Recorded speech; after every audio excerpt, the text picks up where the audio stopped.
Our time is right now. This is Carolina Carole in the studio. I welcome the viewers of Freedom. Let's get straight to the important news. On the morning of January 9th, Russia launched a massive attack on Kyiv. Rescuers report 5 dead and 26 injured. The attack damaged 40 sites, 20 of which are residential buildings. The territory of a shopping center, a sanatorium, and kindergartens were damaged. My colleague will tell us more about the consequences of this morning's attack. Andrei Dymenko. Congratulations.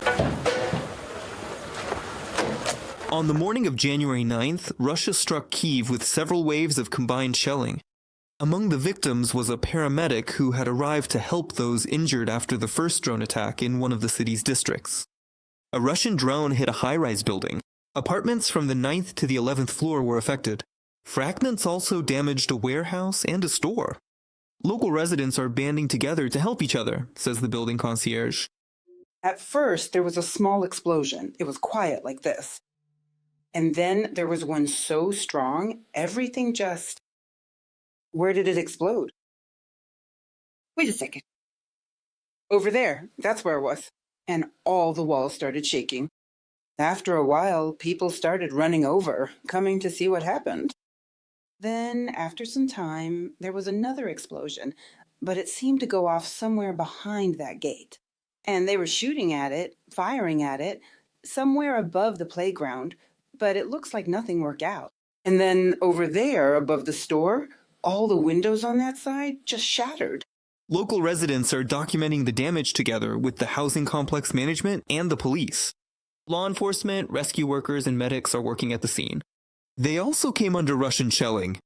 It is known that as a result of the Russian strike on the capital, a fire broke out on the 10th and 11th floors of the high-rise building. When the rescuers, police officers, and medics arrived, a 58-year-old man, an emergency medical worker, was killed. 3 more people were injured. 5 state emergency service employees were also hurt. As a result of the morning attack, 40 sites were damaged. Of those, 20 are residential buildings. 3 people were killed in another residential complex in the capital. A Russian drone hit the 7th floor of an apartment building. The explosion blew a hole straight through the building. The entire inner courtyard was damaged. Debris from the building is scattered on the ground, and windows are shattered in apartments and nearby entrances. Victoria lived right above the apartment that was hit by the drone. She admits that what saved her was spending the night in the bathroom. The apartment on the 8th floor was burned out. I was in the apartment at that moment, right there, above the hole. It was the first night I decided to sleep in the hallway. At the moment of impact, the doors were blown off and landed on top of me. That protected me from all the debris. It hit my son's bedroom, but fortunately, he wasn't home at the time. The apartment is uninhabitable. It needs to be completely renovated from scratch. Everything is completely damaged. The entire city is feeling the aftermath of the attack. Almost 6,000 apartments are left without heating. Many residents don't even have water, according to the city mayor, Vitaly Klitschko. The city subway has been suspended in some areas, and on one of the lines, trains are running with long intervals. Utility services are working to restore the infrastructure. However, in these harsh weather conditions, it won't be easy to do.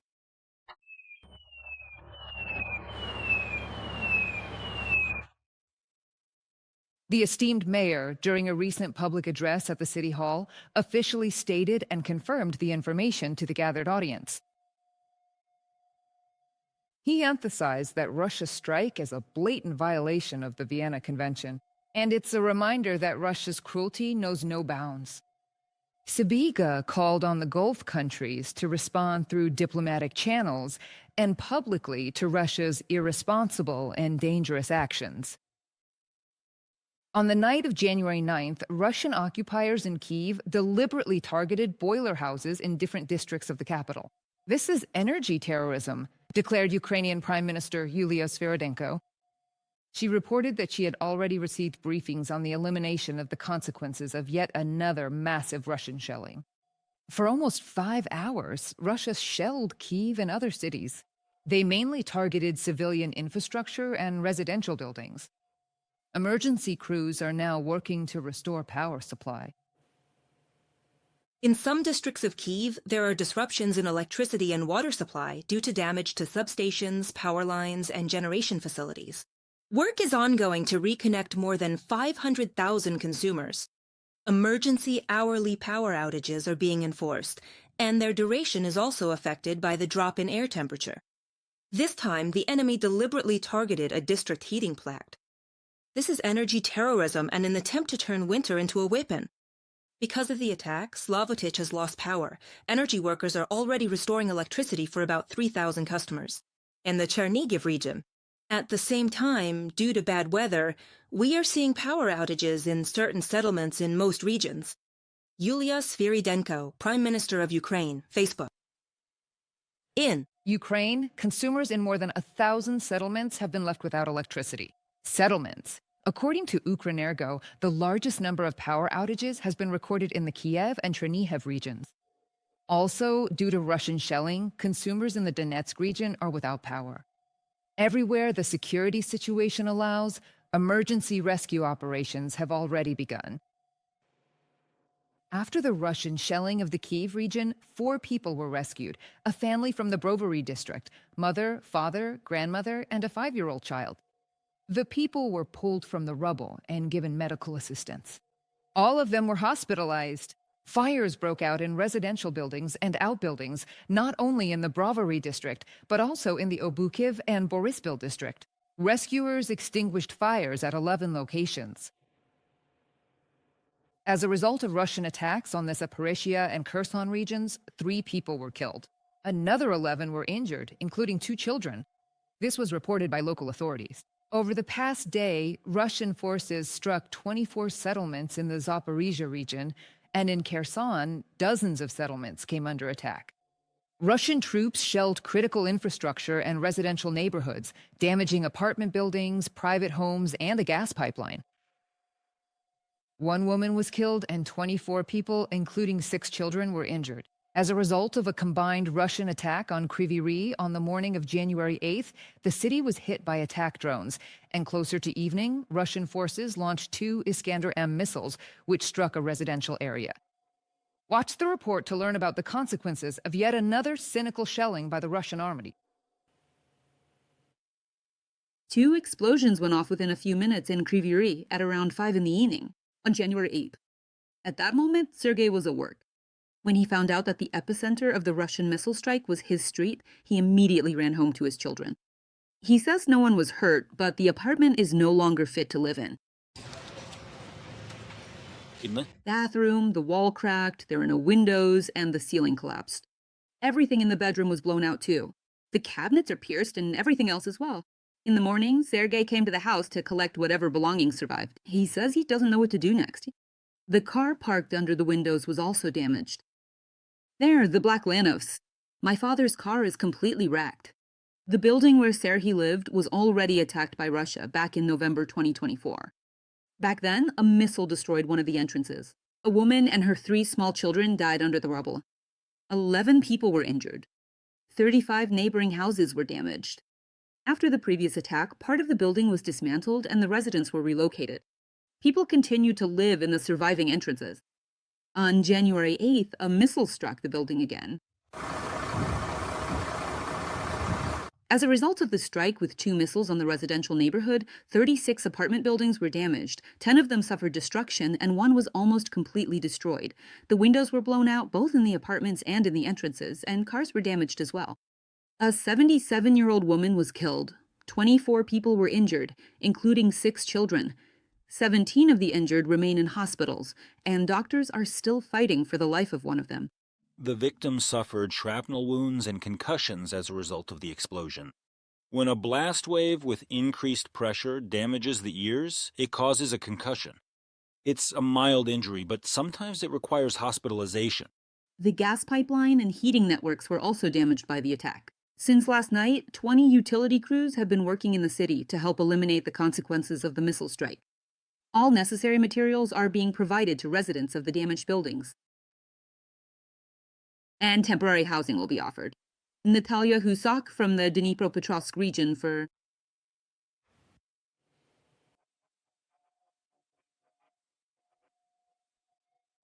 Overall, last night Russian occupiers launched 36 missiles and 242 drones at Ukraine.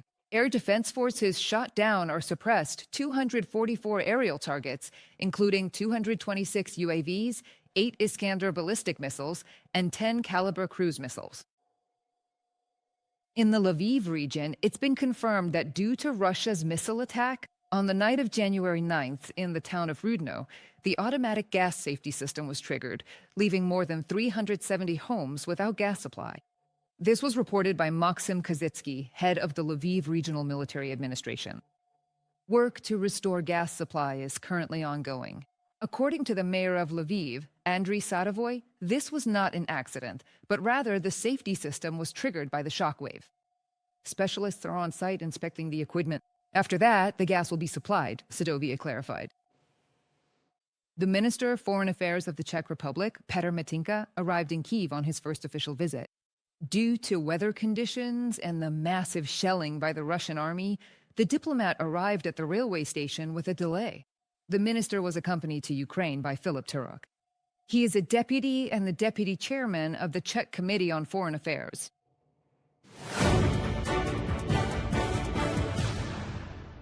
Kyiv is initiating an urgent meeting of the UN Security Council and the Ukraine NATO Council. Ukraine's Foreign Minister Andriy Sybiga stated that the Russian missile strike on Oreshnik in the Lviv region near the borders poses a threat to the security of Europe, the EU, and NATO. Ukraine demands a tough response from its partners to the Kremlin's actions.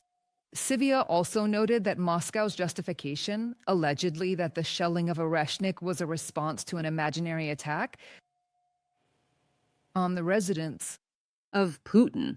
This assertion is utterly absurd and absolutely cannot, under any circumstances, serve as a legitimate justification for such unprovoked aggression. Furthermore, there are significant efforts being made against Russia's substantial income derived from oil sales, its intricate schemes, and its considerable assets, not only within the European Union, but also extensively around the entire world. We call on all responsible states and international organizations to immediately expose Russian lies and increase pressure on the aggressor. Andriy Sybiga, Minister of Foreign Affairs of Ukraine, on the social network X. The reaction of partners to the attack by the Russian Federation, the President of Ukraine, Volodymyr Zelensky, also called for action. He emphasized that everything possible is being done right now to restore heating and electricity for the people. However, the world must not forget about military support for Ukraine. A clear response from the world is needed, first and foremost from the United States, whom Russia actually listens to. Russia must receive signals that it is their responsibility to focus on diplomacy and feel the consequences every time it once again focuses on killings and the destruction of infrastructure. Also, today's strike serves as a loud reminder to all our partners that supporting air defense for Ukraine remains a constant priority. Not a single day can be lost in deliveries, production, or agreements. Volodymyr Zelensky, President of Ukraine, Telegram. The Ukrainian Air Force confirmed a strike by a medium-range ballistic missile, Oreshnik, Kapustin Yar test site in Russia. She was moving at a speed of 13,000 kilometers per hour. This was a critical infrastructure facility in the Lviv region. The Security Service of Ukraine has located the missile debris. There is no information about any casualties. Emergency and rescue services are working at the scene, extinguishing the fire. Measurements have also been taken. Radiation and hazardous substance levels are within normal limits. Among the parts found so far is the Stabilization and Guidance Unit, and that's basically the brain of the missile, parts from the propulsion system, fragments of the orientation mechanism, nozzles from the platform of the re-entry vehicle, and so on. The corresponding debris is considered physical evidence and is being prepared for in-depth examination. SBU investigators classify the use of this weapon against Ukraine's civilian infrastructure as a war crime by the Russian Federation. By attacking civilian facilities in our country near the border with the European Union, the Kremlin tried to destroy the region's vital infrastructure. This happened during a sharp deterioration in weather conditions. The Russians themselves do not hide the fact that they used the Oreshnik against Ukraine. Supposedly, this was in response to a fake drone strike on Putin's residence at the end of December. The Russian Ministry of Defense claimed that they attacked facilities involved in the production of Ukrainian drones. Putin rejects any diplomatic efforts to establish peace, and instead launches new strikes against Ukrainians. The European Union must immediately provide Ukraine with more air defense systems. This was stated by Anita Hipper, spokesperson for the European Commission for Foreign Affairs and Security Policy. Putin does not want peace, and Russia's answer to diplomacy is new missiles and destruction. And this deadly cycle of major Russian strikes will keep repeating until we help Ukraine break it. That's why the report about Russia using the Oreshnik missile is a clear escalation against Ukraine, and yet another warning to Europe and the United States. That is exactly why we continue to provide the Ukrainians with full support throughout this entire process, to strengthen their defense. We have supported Ukraine throughout this aggressive war, and we are also preparing for further steps, just as we did recently at the meeting of the Coalition of the Willing. The use of the Oreshnik missile by Russia, as well as Estonia, has been condemned. After the overnight air attack on Ukraine, Foreign Minister Margus Taksna called for increased pressure on Russia, to such an extent that it becomes unbearable for the aggressor. According to Maida's head, it is clear that Russia continues down the same old path, is not seeking peace, and has not abandoned its goal of destroying Ukraine. Russia's response was aerial terror against Ukraine, resulting in civilian deaths, and hundreds of thousands of people left without heating, electricity, and water in the middle of winter. Russia also once again used the medium-range ballistic missile Oreshnik in a deliberately provocative strike near the borders of the European Union and NATO. There can be only one conclusion. To force Moscow to change course, international political and economic pressure must be increased to the maximum and become unbearable for the Russians.